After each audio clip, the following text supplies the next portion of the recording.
Assalamualaikum warahmatullahi wabarakatuh. Berjumpa lagi dengan saya di MMC TV 35 Official. Di kesempatan kali ini saya akan menjawab pertanyaan yang ada di episode sebelumnya.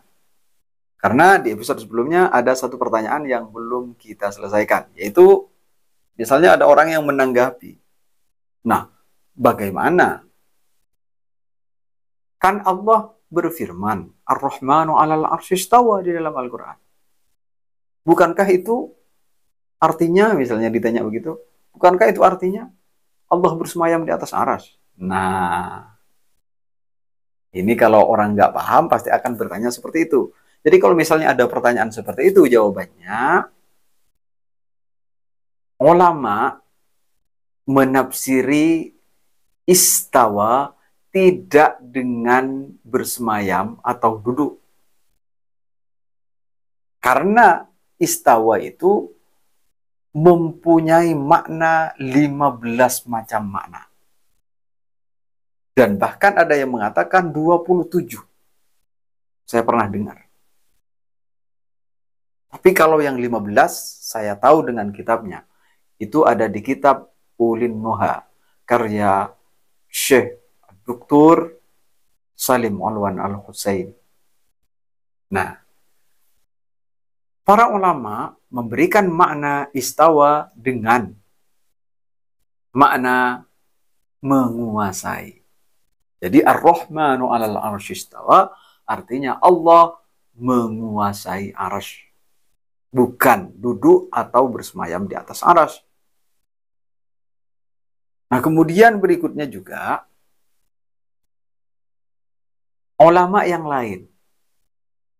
Ulama kita Indonesia, Syekh Nawawi Al-Bantani, ketika menafsiri istawa, itu beliau mengatakan wal wajibu alaina an naqta'a bi kaunihi ta'ala munazzahun anil jihati wal makan. Apa kata beliau? Kita wajib meyakini dengan pasti bahwa Allah Maha Suci dari tempat dan arah. Itu kata beliau. Kata Syekh Nawawi Al-Bantani. Kata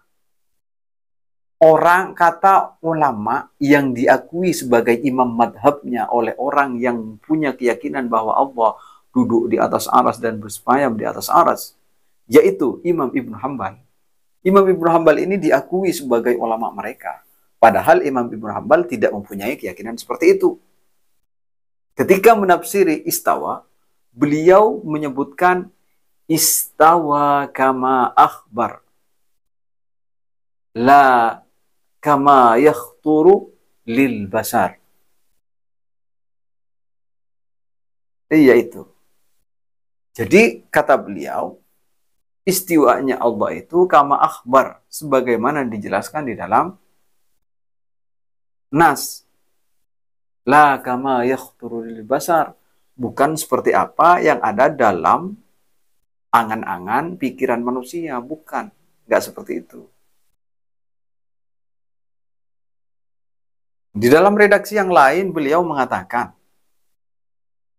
dengan Dhunnun Al-Misri, beliau berdua mengatakan bahwa segala sesuatu yang ada dalam pikiran, yang tergambar dalam pikiran tentang Allah, maka Allah tidak seperti itu. Kata beliau, mahma tasawwarta bibalik, fallahu bi khilafi dhalik. Apapun yang terlintas dalam benakmu atau pikiranmu tentang Allah, maka Allah tidak seperti itu. Seperti itu. Jadi apa yang tergambar, yang terpikirkan tentang Allah di dalam benak, di dalam pikiran, maka Allah tidak seperti itu. Itu kata Imam Ibnu Hanbal. Jadi bohong orang yang mengaku mengikuti Imam Ibnu Hanbal, tapi punya keyakinan Allah bersemayam atau duduk di atas arsy. Nah, kemudian kalau misalnya ditanya lagi, lah kalau begitu, lalu apa tujuan Allah menciptakan arsy? Misalnya ditanya begitu, Maka jawabannya di episode berikutnya. Ingat, ketika membuat pertanyaan, jangan langsung bertanya atau menisbatkan pertanyaannya kepada dirinya, tapi disebutkan kepada yang lain. Oke? Sebagaimana saya sebutkan di episode-episode sebelumnya. Contoh yang langsung bertanya, apakah ini warnanya hitam? Nah, ini langsung bertanya. Atau menisbatkan kepada dirinya, menurut saya warna ini hitam. Apakah benar warna ini hitam? Nah, ini menisbatkan kepada dirinya namanya. Yang tidak menisbatkan kepada dirinya, itu adalah misalnya dia menggunakan bahasa seperti ini sebelum bertanya. Kalau misalnya ada orang yang bertanya, apakah warna ini hitam? Nah, ini namanya tidak menisbatkan kepada dirinya. Atau menyebutkan bahasa yang lebih simpel. Dikatakan, apakah warna ini hitam? Nah, ini aman juga. Ditanyakan, apakah warna ini hitam? Nah, ini juga aman. Artinya tidak menisbatkan pertanyaannya kepada dirinya. Karena kalau misalnya pertanyaannya itu menimbulkan dosa, baik dosa kecil atau dosa besar, atau bahkan menjatuhkan kepada kekufuran, maka kita tidak akan jatuh kepada kekufuran. Oke? Nah, seperti itu teman-teman. Sampai jumpa di episode berikutnya. Wassalamualaikum warahmatullahi wabarakatuh.